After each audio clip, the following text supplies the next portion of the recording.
Anything. And anyone that Where's wants Jay? to say anything We already said is this, Mom. welcome. So do whatever you want. You can say anything. All right, since I was always the one that had to do it for Passover, I'll start today if I could. Yes, of course. I only got a couple pages. It might take like a half hour. I hope everyone's got some time. But I got a lot to talk about because we went through a lot of stuff in the last 45 or 50 years. So bear with me. If you can't hear me, I apologize. 2 decibels lower. Okay. First of all, I have to start out by saying I have to thank my dad for being one of the most responsible, hardworking people I ever met. Not just because he's my dad, but he gave me a lot of backbone and made me understand how important it is to show up to work every day and do your best in the family, with work, and in just life in general. And life isn't just about getting, it's about giving back. And shut up.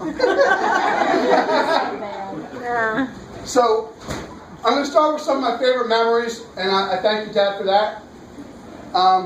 But some of my favorite memories: the store in Absecon, Shopping Cart. Dad had this great butcher. His name was Klaus. He used to teach me all kinds of fun tricks that Dad never knew about. I'd get a big dill pickle from the barrel up by the deli, bring it back to the sugar bin and roll it in the sugar and eat the pickle. Dad always wondered why I had a bellyache. He didn't know for years what happened.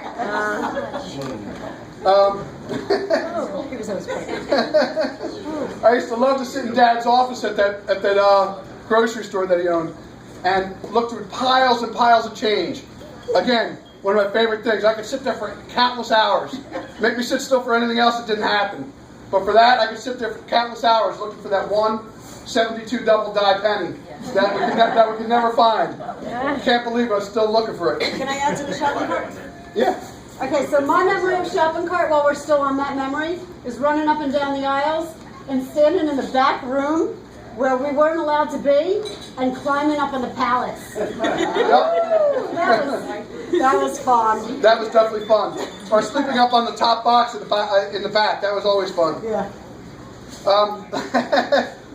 Some of the other fun things that I remember: Dad's career change, going from the store to his film undertaking, and him going up to New York all the time for work to learn a new profession. But then when he finally got on the road and he started traveling through New Jersey, I used to get to go with him, and part of my position with him was to help recover some of the aluminum. And we learned to scrap silver and do that kind of fun thing, so that was definitely a fun time. He was on the road for countless hours for a day, leave early in the morning, do 300-400 miles, and be back for dinner that night.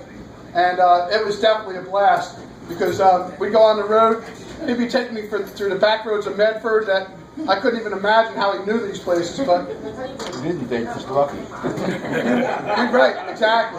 And then we walk in the back door of a little film store there, print shop, and he knew everybody. It was the best. I even today see people that he knew from the Hoot and from the Current. Some of the Current people still, the photographer, hey, how's your dad doing? It's amazing how many people he knew.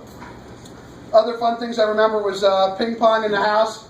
Dad was a big college ping pong fanatic, so we had a ping pong table in the house and playing ping pong almost every night after dinner, trying to beat Dad. It never happened. Marty took the championship a couple times, but it definitely wasn't easy. Dad, going back to the store, just one quick step. Dad still thinks he runs a grocery store today. If you go to his cabinets in his house in Egg Harbor Township, Sharon and I used to love when they went on vacation because we'd go visit them and hope that they wouldn't see how many tens of cans of tuna fish were missing. I didn't do that. Dad, you're not going crazy. We just we love you stocking up for us, and we thank you for that too. I only took the ice cream. Well, I tried to get into the ice cream freezer. That's another thing on my list. And one time when Mom and Dad were out to probably one of the first dinners in a long time, trusting us 3 boys and a girl, where we locked her in a thing in The toy a chest. toy chest at the end of her bed, so she couldn't get in trouble. We got into the freezer, and I got in a little bit of trouble. One of the frozen turkeys, jumped out and dropped on my foot. And I learned my lesson: don't go in the freezer without mom and dad. How about the tandem bike? Yeah, the tandem bike. That's on the list too. We'll get into that. The tandem bike. That was always a blast and a half too. I always had my best friend Mark to ride around Margate with. We go up to the piers and go fishing. We got on that tandem bike and we just go for countless hours. Till one day we were traveling in the wrong direction on the wrong road and got hit by a car. That ended the tandem. Some of the other quick memories I've got to share are my traveling visits with my traveling with mom and dad. It was always a blast going to New York, Canada, Florida, and even California. We went out to California and I had just gotten my license, and we were taking turns driving. And of course we had this like giant Grand Marquis car, and I got to go down the crookedest street in the world, Lombard Street. And mom's saying, step on the brake. Dad's like, go faster, come on. And it was a blast. It was definitely the memories of a lifetime. Other memories I definitely share with the family, and I thank you all for being here, is our bar mitzvah at Zabers. And people can't forget how much fun Zabers was and how many memories we had there. The three boys. Yeah, every 6 months, that's right. First it was Kenny, and then it was Marty, and then it was me over 6 months. I think by the time they got to Sharon, they were tired of it, so we rented out a Chinese restaurant for Sharon's bar mitzvah.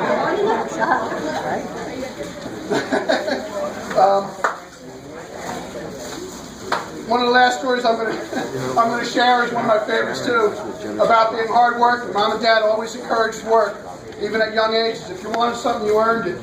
And they encouraged the newspaper route or bell hopping or whatever it was. And one of my favorite stories was Morty had gotten an injury, and we both had paper routes up and down Essex Avenue, Douglas Avenue, Exeter Avenue. We were running newspapers for years and years. And Morty was injured, so I was helping him cover his route a little bit. And there was supposed to be some kind of storm, and Pop says to me, if it's really bad out, make sure you wake me, and I'll take down the route. It wasn't that bad out, but there was wind, so I woke Dad and I said, come on, papers are wrapped, let's go. We get to the bulkhead down here on Douglas Avenue. He's like, where's the storm? I told you there was a storm, wake me. I just wanted to get up at 5:30 in the morning to share the time with my dad. So I thought it was fun to wake him, and he wasn't happy about it, but he took me. Other things that I can remember Dad always being there for was when I was in the garage, probably where I shouldn't have been at the wrong time. Once again, stepped on a board with a nail in it and went through my foot, and I'm yelling for Dad in the garage. Took me to urgent care to get taken care of. Remember that day too?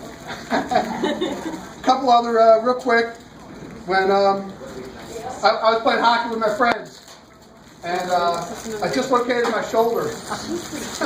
Rode my bicycle home. Because it's the only way you're getting home. You got there on your bike, you can come home on your bike. You ride up the street on your bike with a dislocated arm. Dad's like, okay, we'll go find a doctor on Sunday afternoon. Okay, good luck. But between that and the earaches and the stomach aches and getting through the hard times, I got to say thank you, Dad and Mom, for all you put up with, and love you guys.